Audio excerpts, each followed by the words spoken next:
Not.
Good evening, and thank everyone who's here tonight. And for those of you online, we're going to get started by opening the meeting with the Pledge of Allegiance. So please stand and join me.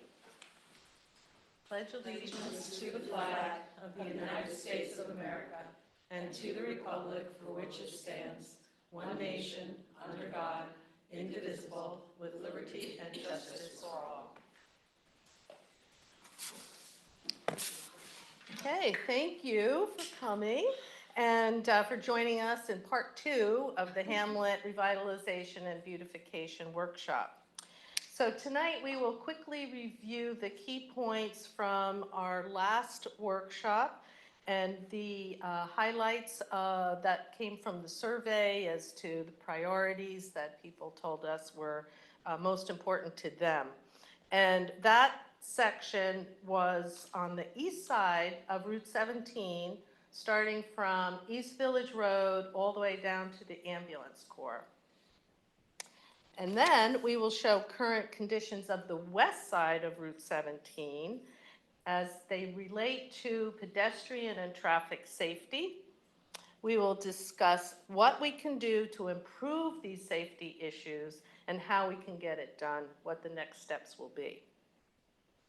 We will show samples of beautification options that include landscaping and lighting. Once again, we are relying on information and guidance gained from meetings that Deirdre Murphy and I had with the DOT, the NTA, Senator Skoufis's office, Orange County Offices of Economic Development, Planning, Tourism and Film, the Orange County IDA, and Orange County Partnership. The Tuxedo Comprehensive Plan was adopted in 2004 and revised and adopted again in 2018. That conceptual plan set the goals of the town, and from the comp plan, important goals for pedestrian safety were included. Bonnie will go over those in just a little while. In 2022, the town board hired Burgess Associates to update the Hamlet beautification plan that they had originally developed in 2003. We'll see some pieces of that plan along the way tonight. That plan will provide a basis for a new master plan. In 2023, the town board won a Greenway grant to study the current business conditions in the Hamlet and actually along the entire Route 17 corridor. And that study will recommend options for business development. It will also provide the basis for a marketing plan that we will then use to go out to potential businesses. All along the way, the residents and stakeholders participated in this planning process, and we thank everyone for helping us. So to review the east side, now we'll need to start the slideshow.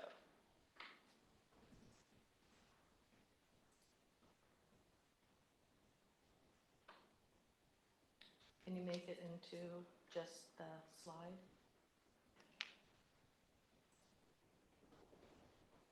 There we go. Perfect. Okay, thank you.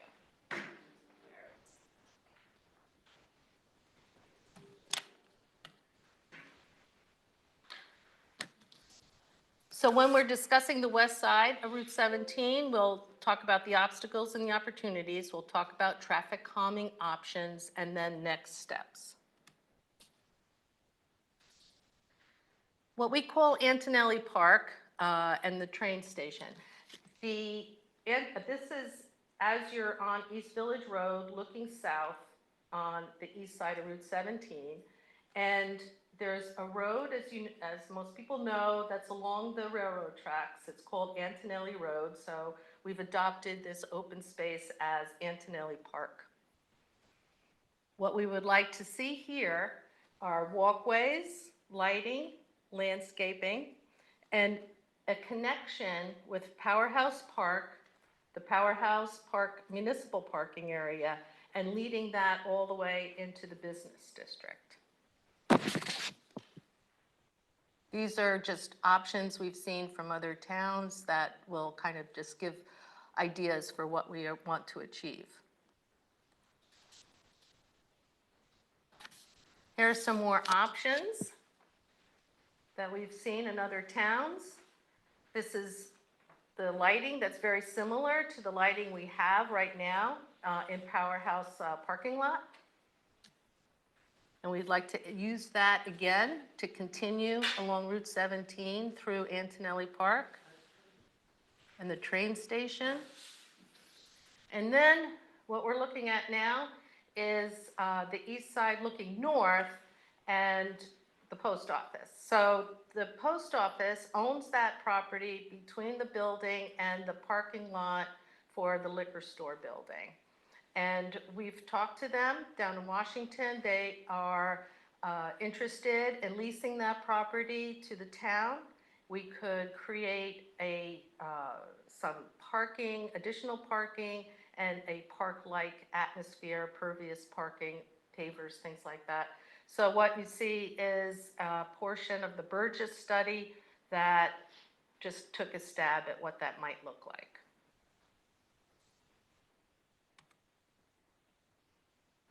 This is on the left, the current condition of our sidewalks.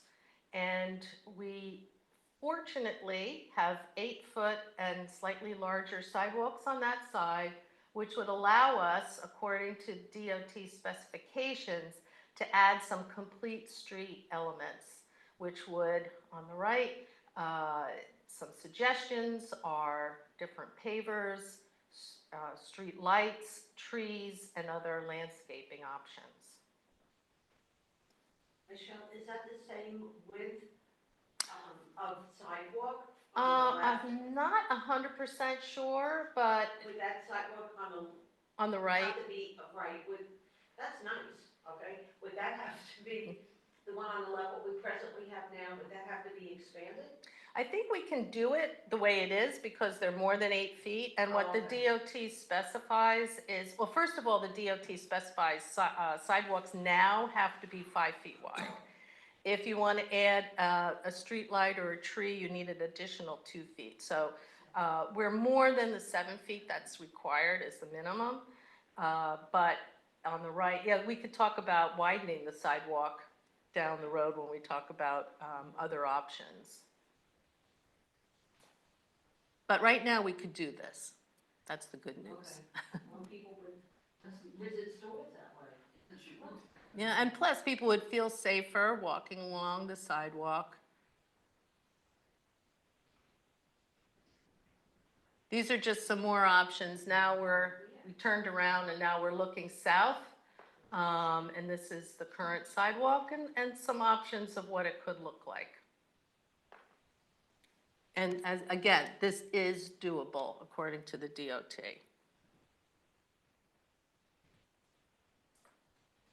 We talked last time also about a crosswalk, pedestrian activated light. You also could see about a full traffic light, but this is where that could happen. What we would need to do is widen the sidewalks on the west side of Route 17 to connect to that, because There are no sidewalks on Hospital Road. The sort of terracotta was kind of a suggestion of where those could be. So that's something we would have to do if we were to have a crosswalk.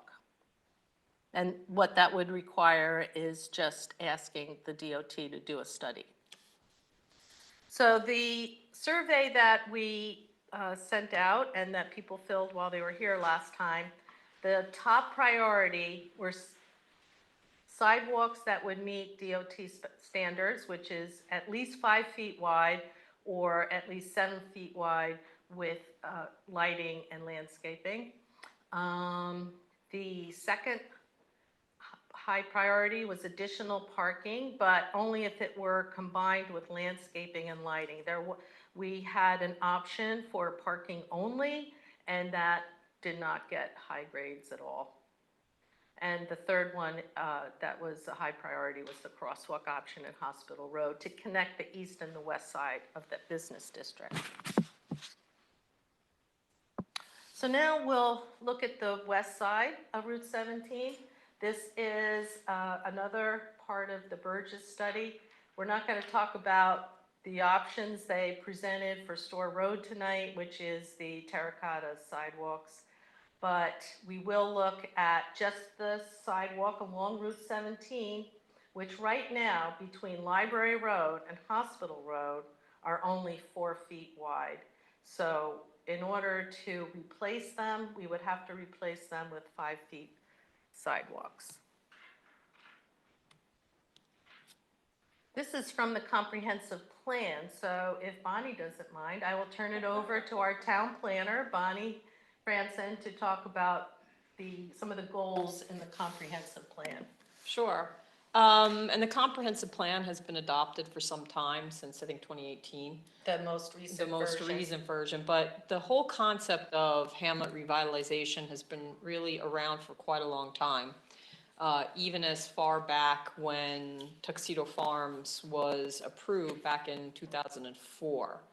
There have been various studies that have been done to indicate the new population that would be generated by all the projects that were anticipated at that time. And you have to remember, it was Sterling Forest, it was Tuxedo Farms, potentially Ren Fair. There was sufficient, and there was a market study done, sufficient demand to accommodate additional non-residential development. The idea was to create this government and civic center within the existing hamlet and concentrate that activity here, which is, you know, the historic center of the town. And so that's in fact why Tuxedo Farms has a second northerly access point, because the idea was so that people wouldn't be connected south, like towards Sloatsburg, but they'd be connected to the north, to the hamlet, including access from Eagle Valley Road all the way up into the hamlet area to connect the entire town. So the hamlet includes as an appendix a prior Burgess Associates study, which also recommended revitalization and improvements. And, you know, consistently, there's been a whole discussion of pedestrian safety and circulation, because obviously you're along Route 17, you're the alternate truck traffic corridor. And I know there've been discussions about, you know, is it possible to relieve 17 of that, but it's a little tough since it's sort of an emergency access. But it talked about better connectivity, especially between main centers of activity like the library, the school, the park system, from, you know, both east to west, including over the river, as well as from north to south. And so here you can see some of the various objectives and that were introduced and included in the comprehensive plan that speak to various aspirations to create something that's connected, walkable, livable. So, not sure what else. No, that's great. I mean, these are still our goals. Yeah. And it's interesting that 20 years ago, when this was first developed, they realized that the existing sidewalks needed to be widened, Yep. that we needed to add lighting and some sort of buffering from the traffic. So it Yeah. was. And there's been this plan in place, Yes. for some time, at least a decade. Again, the prior Burgess Associates study, which included all these improvements for that very purpose.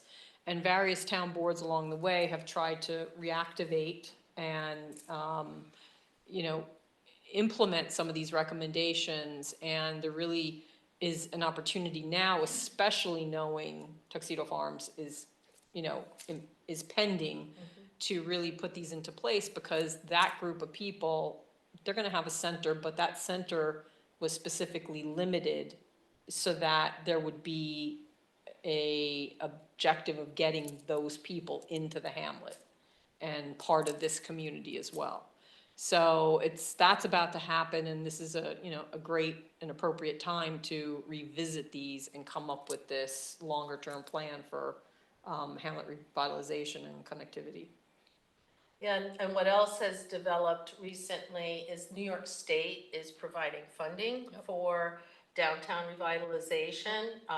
New York Forward is a program that that's our goal, is to submit an application for New York Forward. They give out $4.5 million to people who are granted that amount, and Cornwall was just Yep. granted $4.5 million for theirs. Larger areas like Ossining and Port Jervis recently got 10 million because they're a larger Right. city. Right, But we fall in the 4.5 million category. right. And we So can that's make our all the goal. improvements with that money. Yeah. That's the Yeah. point. I think the That's the goal. idea, and so it's important to remember that a lot of the money flows through the Regional Economic Development Council, through the consolidated funding process that New York State has. And consistently, the agencies don't want you to go to them and say, well, we'd like to improve our downtown. They actually want to see a plan, so that you've invested in yourself sufficiently to have a plan that you can then show them and say, these are improvements that we'd like to pursue, here's our plan. That's essentially what happened in But Sloatsburg. there is a plan. Well, not yet. No, there isn't. There's an These are- older these are- plan, but this is an updated plan. This is a workshop to come up with a plan. Yeah, We need a professional plan. Michelle, we need to use a microphone. Oh, because yes, everyone from right. home is gonna- Okay. We keep forgetting. That's Yeah. true. I keep Just- forgetting that. Yeah. This, we no, can't this be- microphone won't, amplify your voice. It's only so people, who are online, they won't They miss can't out. hear. So I'll just leave it off, but if we want to grab it, then speak. yeah, I would think of this as, so this is a conceptual plan here, but what you're looking to create is a more defined, surveyed, closer to an engineered plan that can be used, again, to seek those grants. Yeah, Something beyond, yeah, I think the Where you purpose are. of these workshops is to hear back from people. Oh, sorry. The purpose of these workshops is to hear back from people so that we could put together a brief of what is the most important things for the community, so that a professional designer, engineering firm can take those ideas that come from the community and create a plan that we can all discuss and agree with, and then go to the next step of having an engineering plan to then submit for funding. right. But the most important thing is that the community is the one who's in charge of developing the brief to give to a designer to design. Do you see time? Well, you have to speak into Oh, the I'm microphone. sorry. I'm usually pretty loud. That's okay, but they won't hear They you won't hear online, you, no matter yeah. how loud you are. On Zoom. Just, it's on, okay. Is there a time that you propose that these studies and plans Oh, be presented? Right, we're gonna go into that, but right now, we're preparing an RFP that we would go out to engineering firms so we can get proposals on what it costs to get this done. And then the New York Forward application is due in the first quarter of 2020, The application for New York Forward is due in the first quarter of 2024. There's also a New York State federal TAP program, which we can apply for, that's in the second quarter of 2024, which is a significant amount of monies also. But we've been told that we really do qualify and that we have a really good shot at getting these monies. So that would be like within the next 6 or 7 months? Correct. Well, that. First half of this year, first half to 2024, we have to get this Yeah, done, yes. right. And then the consolidated funding application that Bonnie was talking about, that goes to many different agencies in the state that grant awards, and that's due the end of July.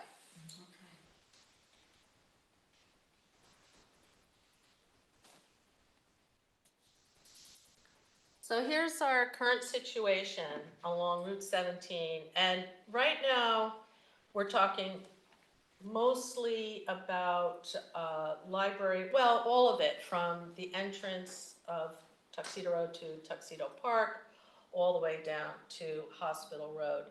So there's private property that abuts the sidewalks, and right now, in most of the area, we only have 4-foot sidewalks.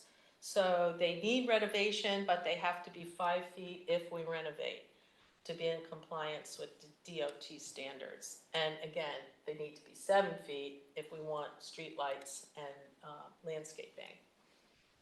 So right now, we don't have adequate space for streetscapes, or lighting is the problem on the west side. There's some lights on the, highlights on the telephone poles, but certainly nothing that is attractive. There is opportunity, fortunately, for the streets that are owned by the town. So there are places we can make some improvements. Okay, section 1 on the west side. Again, we're showing the MTA plan that is, okay, so about quarter of the slide on the right is just a blow up of the main plan. So hopefully that's not too confusing. But if you look at the 4-sided crosswalk, that's at East Village Road. And the MTA is concerned, as we all know, with railroad crossings, and they're considering this as an option to improve safety there. And also to allow people to turn left safely from East Village Road. Right now, people turn from East Village Road, they turn left most of the time onto Antonelli Road to go through the train station parking lot to the traffic light at Library Road in order to turn left.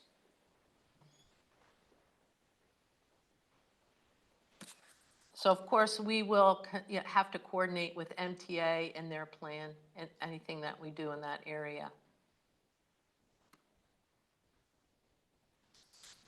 So they're proposing this crosswalk to connect the walkways to, what is that? Can we To propose crosswalk? Okay, so they're connecting the walkways to the proposed crosswalk at Park Avenue. We'll go back to it to show you what I mean about that. They're, Is that better? oh, that's much better, thank you. The other connection would be from Powerhouse Park Municipal Parking to the train station and the rest of the hamlet. And then also on the west side of Route 17, there will be a connection, we're hoping, to the Historical Society, which will be like a welcoming center now.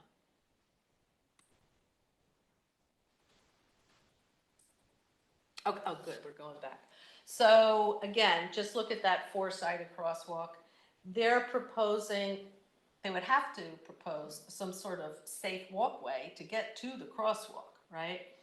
And so if we go up from the crosswalk and bear left, that would connect to Park Avenue. And we're also thinking there is no sidewalk or safe way to walk to the memorial wall that might be something else we might want to consider. Again, on the left, ideas for what walkways could look like. Okay, the second section we'll look at as we're going south is now Park Avenue on the top and Van Zant Road. Again, this is from the Burgess study of ideas where walkways could go. Both of those roads are owned by the town, so that gives us some options. But right now, we'll see in pictures that there's no definition or boundaries, there's no curbing, no storm drains. This was an old plan that probably isn't realistic because I don't think we own that much property to put head-in parking at the top. But at least it shows the idea that it could be beautified. And once we have a survey of Park Avenue, that's the top line parallel to Route 17. Once we know where the boundaries of town property is, we might be able to do, maybe not that type of pull-in parking, but maybe some more parallel parking. But we won't know until we have a survey done. That's the same plan. This was another plan developed a long time ago, looking north of a planned sidewalk. This is basically that plan visually presented with streetlights and walkways and crosswalks. This is what, Bonnie, about 20 years old? Yeah, that's the old Burgess study. So you're looking at the road looking north, and to the left is what's kind of into the hillside, Right. and then to the right is toward Route 17, just to give you orientation of that view.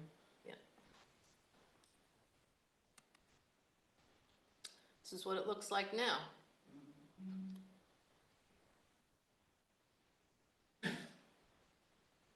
Van Zant Road is actually a town road.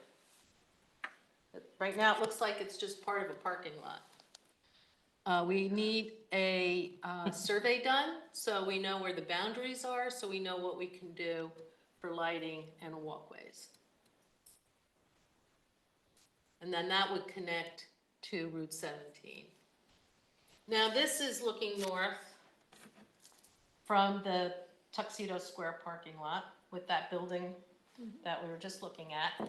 And you can see that the private property is obstructing any possibility of a sidewalk.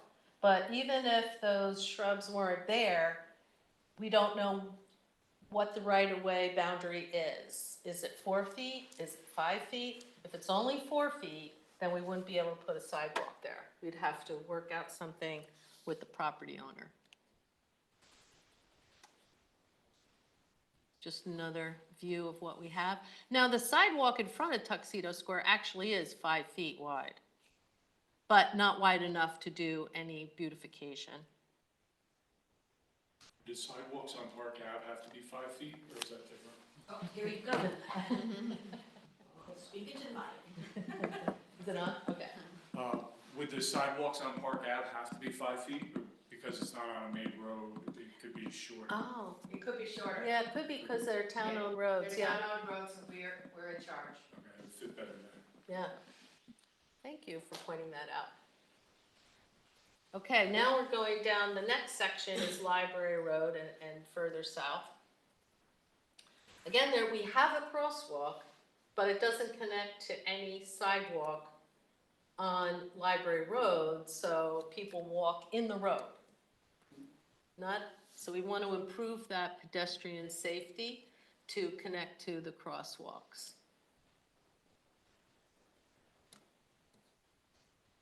The sidewalk in front of the library is 4 feet wide, so that would need to be widened in order to improve that sidewalk and add any kind of buffer. Now we're looking south from the middle of the crosswalk.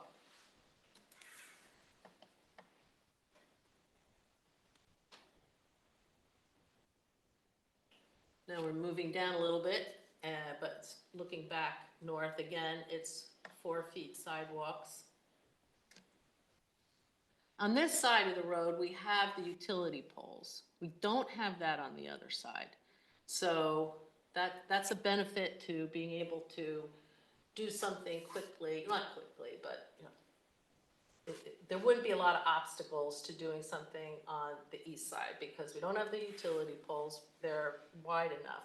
But here we have utility poles and 4-foot sidewalks. We'll talk about a road diet later, but it's certainly an option to be able to widen the sidewalk here. Now we're down the Hospital Road, and there is a storm drain, but there's no sidewalk to connect to a crosswalk. So we'd have to create some sidewalks there for pedestrian safety. This is another plan from about 20 years ago for different options for this section.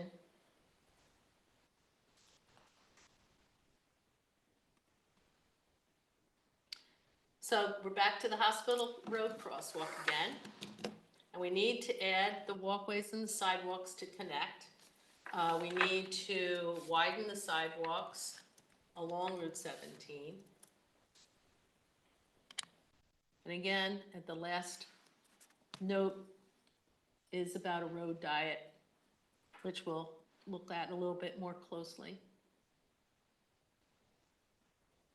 This is what it looks like. So, you know, there's just no definition, no sidewalks. Everybody just walks in the road. Okay, traffic conditions. Obviously, we know traffic is impacted by the road diet in Sloatsburg when you're heading south. It goes from 2 lanes to 1. We have seasonal event traffic.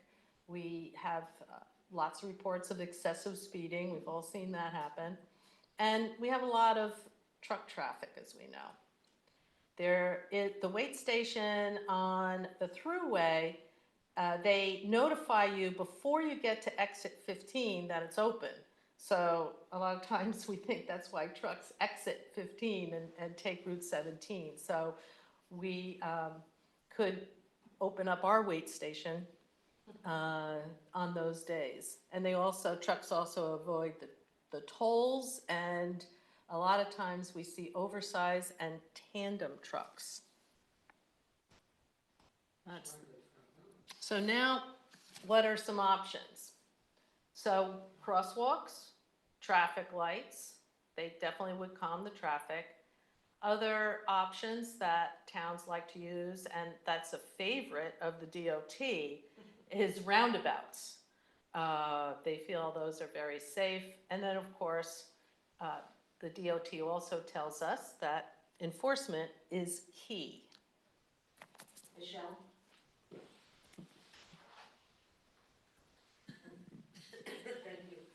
How about cameras? They have them on the West Side Highway in the city, and people don't want to get a ticket. So did they ever think about cameras? I'm not sure what You the wouldn't need cost that of a many. system like that would be, but certainly that's be worth. effective? $15,000. Oh, we have somebody. Somebody who wants the money. But I don't think that I don't think we're allowed to issue tickets off those cameras. No. I don't think so. But it's certainly something to consider. Yes. I don't believe cameras are allowed on the state highway as far Okay. as speeding. But we do have those nice new radar detector machines, whatever you want to call them. They do print out information, which the town highway and the town police can utilize. So I think the town police should be able to do some enforcement. I think the trailers collect that data, but I don't know about the signs. No, Rob, I asked Rob last night. The signs do? Yeah. I mean, the flashing ones that tell you The how little fast you're. ones they put up, The new ones. Yeah. the The new new ones. ones they just put up. Oh, that's Yeah, he said he could get the data and the town police can get the data. which would be nice in case the town police ever decide to do some enforcement. So they are putting, speed, monitors on state highways. There was a bill that was signed by Governor Hochul, in 2023, I believe. I'm just looking up. So they have them on, up in Oneida, Herkimer, Onondaga, Cortland, Warren, I-84 eastbound between exit 19 and exit 28 in Orange County. So I think they are putting them on now, but it may have required legislation. And this article that I just looked at is from 2023, so it's very recent. Those are good options to, also help with the enforcement. Okay, so here's a road diet. This is what it looks like. Before is what we have, 2 lanes going in each direction with practically no buffer. And then afterwards, you would have 1 lane in each direction plus a turning lane, which then provides you with a substantial buffer for whatever type of buffering we want to do, whether it's lights, landscaping, trees, Sidewalks. sidewalks. Oh yeah, and widening the Especially sidewalks. sidewalks, yeah. Yeah. So this is another before and after.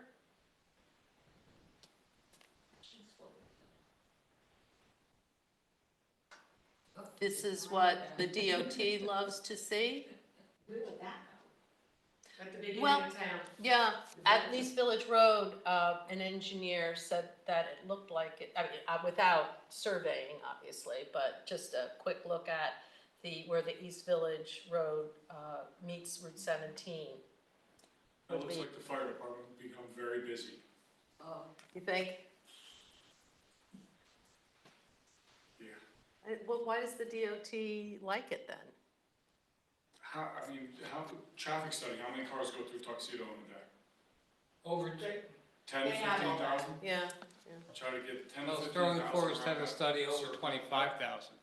They do install them, for instance, the one up in Kingston, that's off of a major corridor. And then one of the first communities to put in these roundabouts was Saratoga, because they got extensive amounts of traffic, especially because of SPAC up there, the Performing Arts Center. So they would get this big bundle of traffic coming through, especially for events and concerts, et cetera. So they installed them, and it looks like, and I know that there's a lot of resistance to these because it looks like there's gonna be tons of accidents. It depends on how many legs are coming into it, and it depends on many factors, but the whole point is to slow it down so that, people aren't speeding through, and that, in theory, is supposed to stop the But where accidents. you're talking about, you're coming off a 55-mile-an-hour speed zone Yeah, into a 35-mile-an-hour speed zone, Yeah. 4-lane highway yeah. with at least 2 Yeah. entrances and exits coming out of that circle. Yep, for certain, to design this, it's the approaches that are just as important, Yeah. You coming know, as around you're Wide saying. Turn into East Village area. and where it occurs, right? Absolutely. And but- the width of that circle, Yeah, that's a compared to bit, the width of Route 17, is probably twice as wide right there. Yeah. well, I think that's more the issue, is how much land would you have to acquire to even put a circle in? I think that's more of a true engineering study. Is there even sufficient room? With the monument right there. Yeah, yep. Yeah. We're not, We're not saying saying this is Yeah. what this we is should what do. we're just showing saying, like, options that, They other, come to us from experts, so. DOT also approved that intersection up in Woodbury. Oh, That's all I'm the saying. reverse diamond, the reverse diamond? Yeah. I used to live up there. That really has helped the traffic. I was shocked. yeah, you get used to it. Yeah, you have to get used to it, though. No, it really did, it's confusing, but the signage helped a lot. It's because it's a reverse diamond, they call it, and you're going into a side of the road that you don't normally. We're used to staying on the right side, right? But everything goes to the left. Yeah. Yeah, and it feels like but you get used to it. And it actually has helped traffic. It has helped. Yeah. I used to live there, and Yeah, I'm up gotta at- go out at certain I'm up in times. Monroe, Yeah. and it used to be a disaster, especially by Woodbury Commons around this time of the year. Oh, gosh, yes. The only thing that benefited was Woodbury Commons. It helped the people in the town, the surrounding towns to be on the road, I'll tell you for a fact. It I does- Also, just that felt- they added 3 lanes to that intersection. It definitely Turning helped. lanes going up to Route 6 and turning lanes into I know it looked, Walmart and Yeah. everything else. That took a lot of congestion out of the main It did. body Yeah. of the road. yeah. Yep. it did. Well, and they have this depressed road, you have to remember, that goes under 32 now. But it is for Woodbury Commons. It's a major economic development engine where people from all over the world go there. So that was mitigation to allow them to expand. They had to put that in because it wasn't gonna fly from a Yeah, I traffic understand perspective, that. yeah. Well, for we're sure. more thinking about a road diet. That's. Not double diamonds. and- Yes, yes. So obviously the benefits are traffic calming. There would be a steady flow of traffic once everybody's in the single lane, north or south. It would avoid the Sloatsburg bottleneck that we now have going south, going from 2 lanes to 1 in Sloatsburg. And it would give us the ability to widen the sidewalks so that we could add the streetscape elements we've been showing. This is another small town that was able to add lighting. And a wide, buffer area. Is there any concern about the bottleneck backing up in the Tuxedo area now as opposed to the Sloatsburg area? You would have, Especially in the East Village blind corners that are going around that way?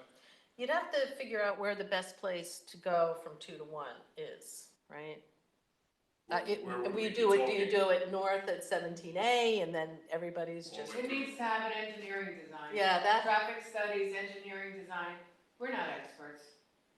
so, We need an expert to come in and tell us what are the ideas of what was gonna work, and then we have to get people to look at it. I mean, part of the bottlenecks happen from the left turns. And so that's why when you do a road diet, you were showing an image of having 1 lane in either direction, but still a center area for turning, because that gets them out of the mainstream, which creates bottlenecks. But again, you're not gonna know until you. They have, they love their road diet, but they have 5 lanes. So they've got 2 lanes either side and then a turning lane. We don't have the luxury of that. So that's another, it's an obstacle that we would And have. this road diet would be taking the 4 lanes down to 2 lanes with a turning lane in the middle? I- Is that what the picture showed? I mean, well, that's the You have to concept. study, yep. It's- I think the idea is how to slow traffic. I mean, how to slow traffic and how to gain a little bit of right-of-way to increase the pedestrian buffer and add some landscape elements. But how that occurs is the whole point of getting an engineering study. You really need traffic engineers, not just general engineers, but traffic engineers to look at how feasible it is. It taking into consideration the traffic levels, the levels of service, and all the intersections and the signals, et cetera. Because it has to be like everything perfectly timed. And that's really only something a traffic engineer can work out in a design. So that leads to our next steps. We are putting together a request for proposals that we will send out for professional firms to come up with the concept drawings, which we will then go back to the residents and the business focus groups and get more feedback. And it'll be a back and forth until we get a plan that everybody not everybody can agree on, but is most agreeable. And then we'll develop the final plans, and then we'll get engineering drawings, and then we can go to New York and submit our grant proposals. And one part of that whole process is establishing an action committee that would include residents, business people, and local town board. So the grant submissions we're looking for as our goal is the New York Forward. The New York State DOT TAP is Transportation Alternative Program funds, which is for encouraging pedestrians and bike riding and things like that.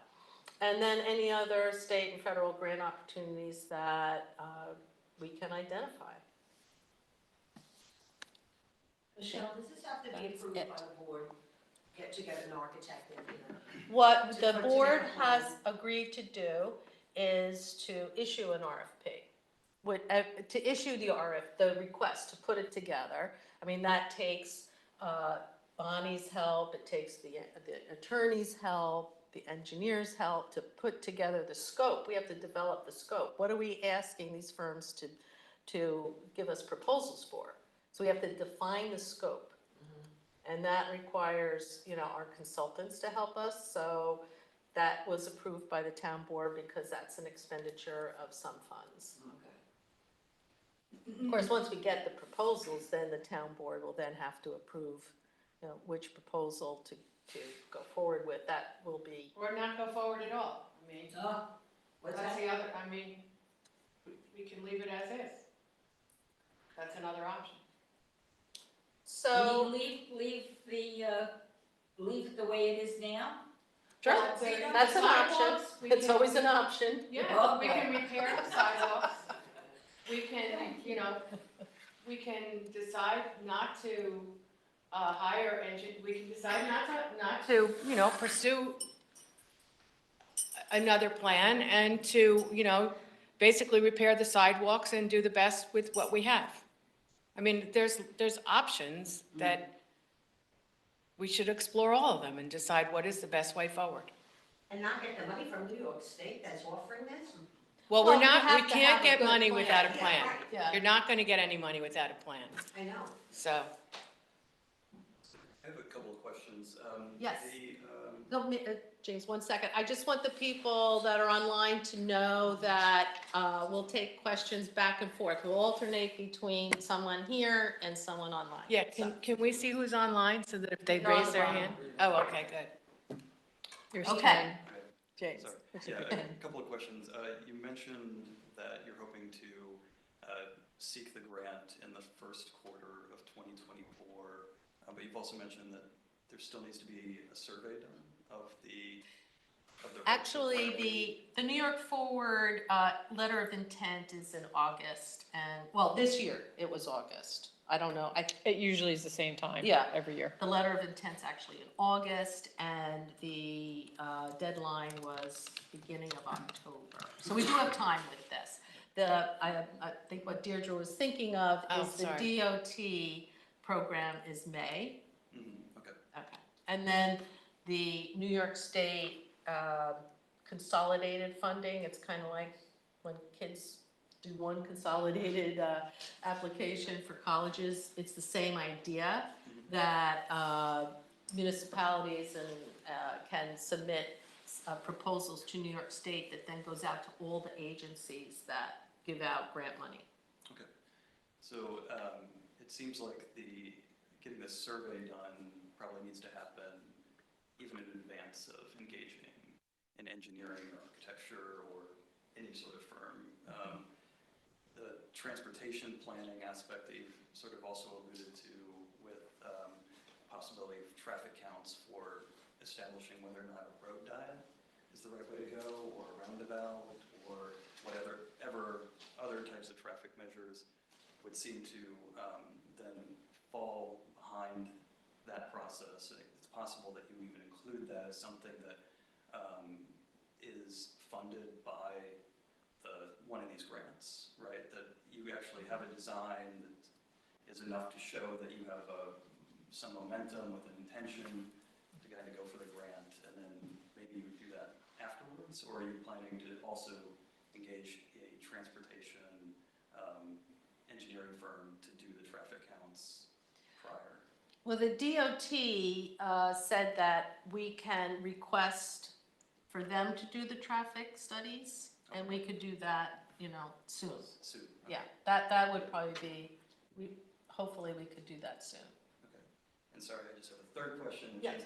is so the forward grant is really about downtown economic revitalization, is my understanding. So here, the position of the town sort of so far is traffic calming measures and pedestrian right-of-way enhancements are going to sort of allow you to develop or increase occupancy along the main street here? Is that, like, is there a sense that things aren't occupied? I mean, I know a few buildings aren't, but is that the general gist of it? That and also additional parking is needed Mhm. because, property owners tell us that there isn't enough parking to really be able to get a big business, say, in the old IGA building. Okay. And if there were any more developments, like in the Carlin building on the east side, they would need parking and we wouldn't want people running across Route 17. So that parking / park that's owned in the property owned by the post office would be a good option on that side of the street. So we have to develop parking as well as safe, a way for people to feel safe walking on Route 17. Yeah, I mean, I don't feel super comfortable taking my 2-year-old there right now, so it's. That's the test, and right? So, yeah, and if I'm nervous every time I'm taking him out there, I'm just like, we'll sort of stay away or go to the back, of everything. So Mhm. I completely think this is, a great idea to figure out how we can actually do this. I will tell you that we have when we take our walk, with people, we ask them to stand on the sidewalk for 3 minutes and tell us whether they feel safe. They And usually last about 20 They seconds. usually last less than a minute, so that's our scientific test. Bonnie, you want to add anything to that as far as these measures that would encourage Well, business development? So I was just I have the New York Forward page up, and so the DRI was definitely oriented toward more city-type environments, but the New York Forward program, smaller projects focused on building renovation, activation of upper stories. So, to the extent that you have 2-story buildings here and they're being underutilized, that's one of the objectives. Projects that deal with vacancy rather than creation of new space. So it's where there may be vacancies, but also some infill. And it says projects that elevate specific cultural, historical qualities that enhance feeling of small town charm. So these are all, I think, some of the characteristics that you find in your historic hamlet. And applications must demonstrate 3 to 5 million in multiple synergistic projects. So it's perfect for lower density communities, communities that are vehicle dependent with limited public transportation. So these are all the kinds of characteristics that you find your hamlet, matching. And so I think there's a good opportunity, and part of, doing the study is to identify those projects that you would want funded.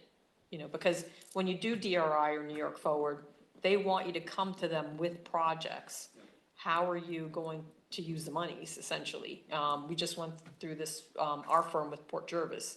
We're doing their DRI. And they came to the effort with several projects. And it was interesting because we were saying, well, you don't have $10 million worth of projects. You got to think about this. You have 10 million, you need to use it. So part of the process is to actually identify projects. And I think going through a DRI effort or a New York Forward effort in this case would be great, because there may be opportunities for refill, for economic development, and the enhancements that we keep talking about, for pedestrian safety and beautification. So it's a great program. I was just also reading, this program has been going on for a while. It's had 1 billion in funding. And I think it's like 90 communities have benefited. So it's been immensely successful and continuing. Good. Thank you. Yep. So online, can we see everybody? Let me Oh. stop sharing. Okay, thanks. Slideshow. You're done, right? Yes. Ah, right.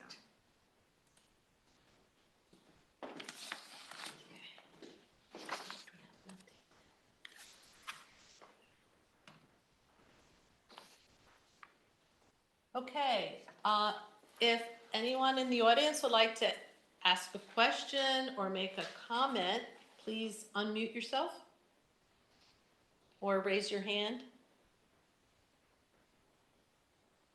Give people a moment. Okay, while you're thinking of the comment or question, we'll see if there's any more. Rick, Yeah, oh, would you state Question- your name? I'm sorry. okay, I was Rick supposed Marsh, to do that. East Village of Tuxedo. Question, it seems like, well, a summary into a question. We're concentrating a lot on traffic diet. We have a problem in the town of Tuxedo. There's a lot of people that travel through Tuxedo. Not necessarily stops in Tuxedo and, visits our businesses, but travel through Tuxedo. Those people traveling through Tuxedo are traveling at high rates of speed that are causing a problem for our downtown area. So we're looking at a traffic diet that's gonna cost $1 million, couple million, depending on how far we extend that diet out from the town. A possible thing to alleviate that, I believe several years ago, 15B was approved. It was approved and funded, but never went anywhere. I don't know if that's accurate or not, but have we looked into 15B? Yes. 15B would alleviate the traffic going into town so that the road diet could occur and you could put the sidewalks in and stuff like that. Has that been entertained? We've been told we have to look into it, and we think we should look into it, continue to look into it, but we've been, we have asked about it. My understanding is it wasn't approved. It has to be, now New York State Thruway insists on having it an exit and an entrance, north and south. So we had asked whether or not we could have it just coming down from the north and getting an entrance so that we could bypass Tuxedo, and we were told that would probably never happen. But that if we wanted to revisit 15B, it would be a heavy lift. That is exactly the words that we were told. And, The traffic diet's gonna be a heavy lift. well, the DOT Well, said yeah. that too. So, So, but, to and get they- them to go onto the thruway and get off of the thruway, because if you get them down to New York City, they gotta come back. So they'd be Well- coming back through town as well. So that entrance exit would probably alleviate a huge problem. Oh, all the way totally. Through this entire corridor. Yeah. Allowing not only our community, but other communities down the road to also beautify. Oh, totally agree, especially, expand on you're not parks going through and Southfields crosswalks, either. whatever we want. Yeah. But the issue is that we were told it's very difficult and it's a long, long process. But we should do it. I mean, we should I mean, continue you look at to, Route 17, as you guys know, I was a police officer here, and you can see the different levels of Route 17. The amount of traffic that enters Route 17 from 17A, which everybody on 17A realized. yep, And then you see the amount of traffic that then adds in from County Route 19, and then the stuff that comes down from Monroe is minuscule. So to alleviate all that traffic onto 17A into the thruway and to get them out of the town. tri-state area, or wherever Yeah. they're going to, but, it would definitely benefit not only the traffic diet, but everything we're trying to accomplish for the town of Tuxedo. It's actually, the comprehensive plan for 2018 still recommends pursuing 15B. And all the way back, I remember, I think it was Ken McGar, to Ken McGar days, there was a desire to have a half interchange. Yeah. Because it That is they said so prominent. The traffic is all south in the morning, all northbound in the evening. And so you really don't need a full interchange. And the interchange came up again during the whole Genting casino. You're right. Remember the casino that was? That's when I Right. think it was turned down because of Palisades Park wouldn't allow a portion of their if I remember when looking into it, that Palisades Park wouldn't allow a certain part of their land to Very be. small strip. Yeah, but it also held it up. So Now, maybe if there's a it's way not we can casino go. attached to it, it may pass. I don't think they wanted the well, casino. Well, that's what I'm saying. Yeah, Now, I if think the now- casino is not attached to it, Yeah, I think if maybe we now it's, revisit it, yeah, it may be Yeah, Yes. yeah, I think so. I Yeah, well, think no, I- we got to work on these. There's lots of solutions, and not all of them are good ones, and not all of them are bad ones. But, you know, the way it is can be improved. I believe that. And I do believe it could be a beautiful hamlet. So Orange County Transportation Council, is the group that puts together the long-range plans for transportation planning in Orange County. And they have a long-range transportation plan for 2045. And it includes Tuxedo's wish list that was submitted to them back in 2019. And it talks about the wish list for downtown business development and pedestrian safety.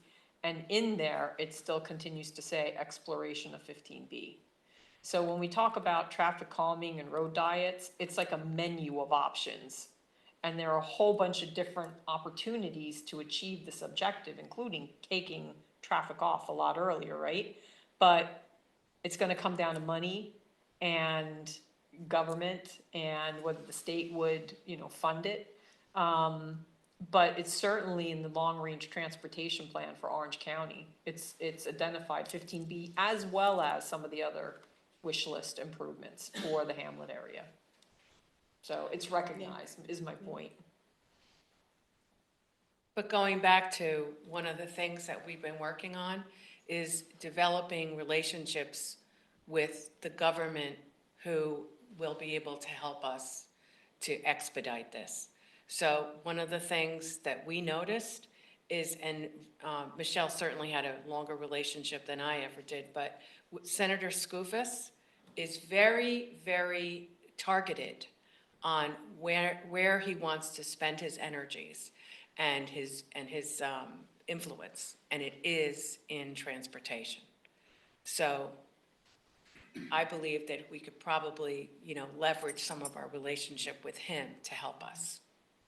He's also interested in funding a pocket park. Yeah, he's, So, once we have a plan for one, then he's interested in funding it.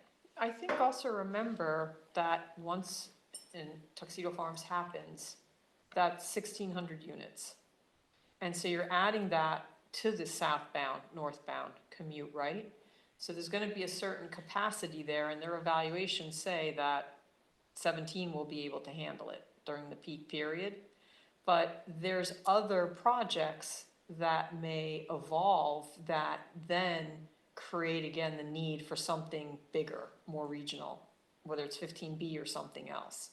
So some of this is just gonna get triggered, I think, by other things that happen and the projects that happen. And we're North gonna of us, see- you mean? Well, north or, south of us. yeah, like the Jehovah Witnesses Exactly. headquarters. Jehovah's, 2 that's million. gonna add a tremendous, I think, 2 amount. million pilgrims a year is what they forecast. So, 2 million. so if that's taking up capacity, you could take the more regional commuters off, right, at 15B, so they're not adding to that flow, then the flow becomes more localized. But this is we're gonna see long range, what happens when this stuff comes online. But it's good to have a plan. You have to have the plan. The plan is key. Yeah. And then we could just keep going back and resubmitting grant applications and finding more grant applications. But there's really nothing we can do until we have a study, a traffic study and a master plan. So that's what we're gearing up to do. And we actually, let's see, anybody online want to add a comment or question?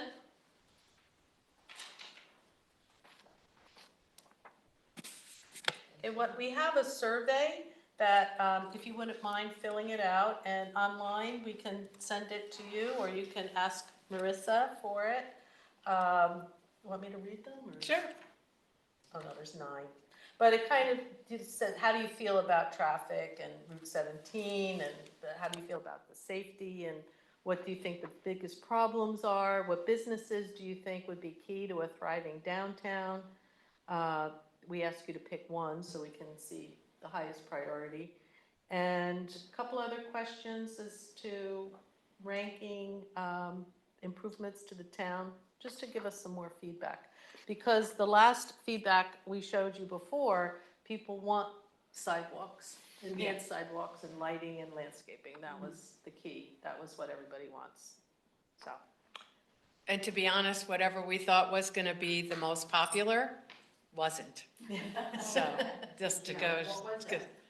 Well, we thought, the Like- crosswalk was the most desirable, at least we thought that, but it wasn't. It So- came in at number 3. Yeah, it was still, I mean, not by a lot, but. Can we post this survey, that people could download it and send it back? Put it on our website. Okay, that'd be great. Okay, well, thank you so much for coming you. tonight, really appreciate it. Thank you. We'll keep you updated.